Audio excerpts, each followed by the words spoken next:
Bonjour Jean-Paul Betbès. Bonjour. La bourse et la guerre. Peut-on dire comme au XIXe siècle, vendre au son du canon, acheter au son du violon? Presque, malheureusement presque. Vendre au son du canon, c'est ce qui se passe à l'heure actuelle, c'est-à-dire que l'on a effectivement un son du canon très fort en Ukraine, ce sont les canons russes qui tapent sur les populations là-bas. Et chaque fois qu'on a ce type de bruit, évidemment, les bourses baissent.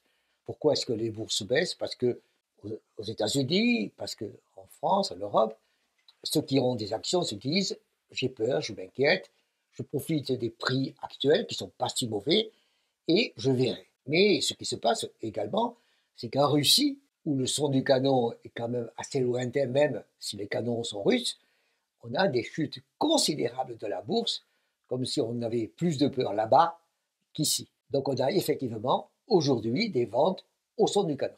Et qui achète? Qui achètent?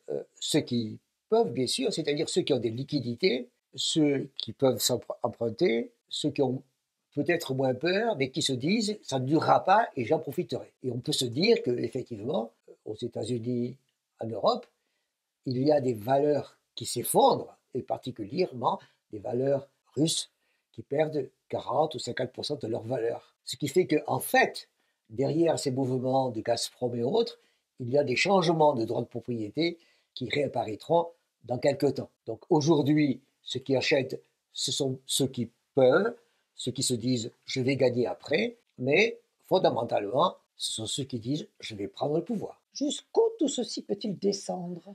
Ceci peut descendre assez bas en Russie, moins ici, pour une raison simple, c'est qu'ici, aux États-Unis et en Europe, on a le sentiment que le choc est moindre et que les banques centrales sont là pour aider. Alors qu'en Russie, la banque centrale n'est pas là pour aider, elle n'a pas les moyens, et on voit bien à quel point elle est fragilisée. Et que si elle soutient effectivement des entreprises, il faut qu'elle fasse des crédits, à ce moment-là, sa propre crédibilité est en jeu, et on voit que le rouble s'effondre. Donc on voit bien que jusqu'où ça peut baisser un peu encore ici, mais pas trop, beaucoup là-bas, tout simplement parce qu'ils n'ont pas de banque centrale suffisamment solide. Et quand entendrons-nous le violon? Eh bien, c'est la question. Tout simplement parce que nous avons aujourd'hui des discussions qui apparaissent, et on se dit c'est le violon. Mais ce bruit du violon, ce son du violon, est couvert par les bruits des canons. Les colonnes de tanks. Les colonnes de tanks qui arrivent vers Kharkiv et vers Kiev. Donc on se dit, ça n'est pas fini. On a le sentiment que les Russes veulent jouer les prolongations. Simplement, à mon avis, ils n'ont pas les moyens de le faire. Il y a face à eux une concentration de forces et d'opposition extrêmement puissante, et en particulier une série d'oppositions financières, boursières, militaires bien sûr, et avec un risque majeur, à mon avis, à court terme, qui est le risque d'une crise boursière extrêmement importante, et avec ce qu'on appelle un bank run, c'est-à-dire que les Russes sortent leur argent des banques, qui sont effectivement fragiles, qui seront très fragiles, et qui feraient faillite. Donc jusqu'où ça peut durer?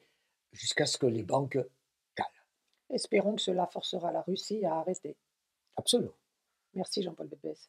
Je vous invite à vous abonner, je vous invite à liker, je vous invite à en parler, je vous invite à faire des commentaires. Donc, je vous invite. Merci.